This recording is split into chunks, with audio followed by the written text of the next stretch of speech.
Okay, first up, sorry for not finishing the Lame Link Lima Part 2.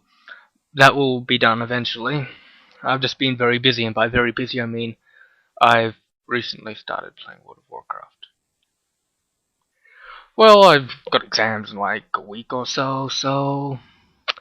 Yeah, fucking thanks for getting me into World of Warcraft, you cunt. Ugh. I'm a level 31 now, I think. Shaman! Grendai. Anyway, now, the point of this video is to explain the Big Bang theory, or more accurately, the expansion-contraction theory of the universe. And by theory, I mean it's kind of the most scientifically accepted theory, because we have evidence of it. But, if you have any other theory with any scientific backing that doesn't involve a magic man in the sky, then please feel free to post it in the comments. I got props here. Okay. This is a very short cord. I should have planned this so much better. This is gonna look so shitty. 1-star votes, no! Whatever, I'm going against creationism. Of course I'm gonna have 1-star votes. Now, imagine this is the universe. If the universe was... whatever. Now, here's the Big Bang. Big Bang comes and boom!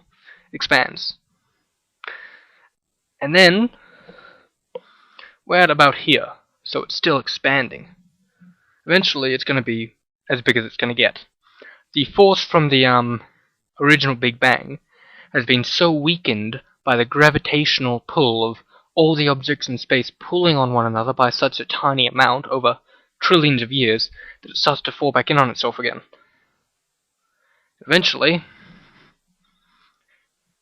shrinks down to really, really tiny again. And you know what happens next? It explodes! Now, what the fuck am I going on about? Well, basically, the universe explodes, and then, shrinks back down, and explodes again. Well, that kinda disproves the idea of the Big Bang being the beginning of the universe. The Big Bang was just, the expansion part of the expansion-contraction cycle that the entire universe has been through, well, we don't know how many times. There is no evidence of any actual beginning to the universe at all. There isn't. Unless something's changed in the last 10 seconds, there is no evidence that there was an actual beginning to the universe. It is quite possible, in fact probable, given the evidence, that the universe has always existed and has been going through the cycle for infinity.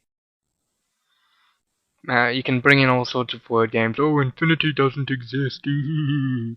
Yeah, I'm really going to listen to creationist mathematics. Are these the same creationists that insist that pi is 3? Whatever, I'm not going to go into that. Now, what does this have to do with the first cause argument? Well, the first cause argument is that, well, everything has a cause and effect. Eventually, if you go back enough, you'll find that there's, well, the first cause must be something outside the universe. Something uncaused must be the first cause. So obviously, that means it must be a god. Obviously, that god is my god. Hence, my god exists. It is a logical necessity. Okay, that's bullshit. There's no evidence that the universe ever actually began, and that it hasn't been going on forever. There's no evidence that anything supernatural caused it.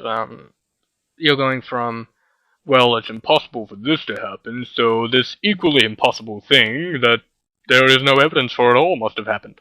It's a stupid argument. It's pathetic. It's kind of weak. It's one of the most popular theologist type arguments for the existence of a god. But even if this did work, even if there was some type of beginning to the universe, well, that would only ever prove a deistic god, not a theistic god. A deistic god is a god that created the universe and came up with the rules, and that's it. If there is a deistic god, then, well, they really don't give a fuck. You can't pray to a deistic god, that's just fucking pointless. It's never gonna happen. It's never gonna work. Praying to a deistic god will not help you in any way. Because he's uninterested, he's not going to affect the universe in any way. He's already done everything he's ever gonna do. And besides, it still completely fucks up the whole idea of creationism. The first cause argument is a particularly weak argument. It has no leg to stand on, but it keeps claiming it does by bullshitting about scientists saying that the Big Bang was the creation of everything, when in fact it was just part of the cycle of expansion and contraction. Except what happened before the Big Bang was destroyed entirely. So there's no real... So it might as well have been the beginning of this universe. One of an infinite number, and with an infinite number in our future. I am damn white. And I don't think it's just the camera, I really am pretty fucking white. So, basically look, I just want to say, if I get 100 subscribers, I will do a topless video. Okay? Now, I know this would be better if I was like Lacey Green. If Lacey Green said 1 million subscribers and I'll go topless, she would get 10 million subscribers within a day. But 100, you know you want to see this. Well, there go any credentials I have or any possibility of ever getting employed by anybody. But whatever. Even out. And, oh, just before I forget, fuck Islam.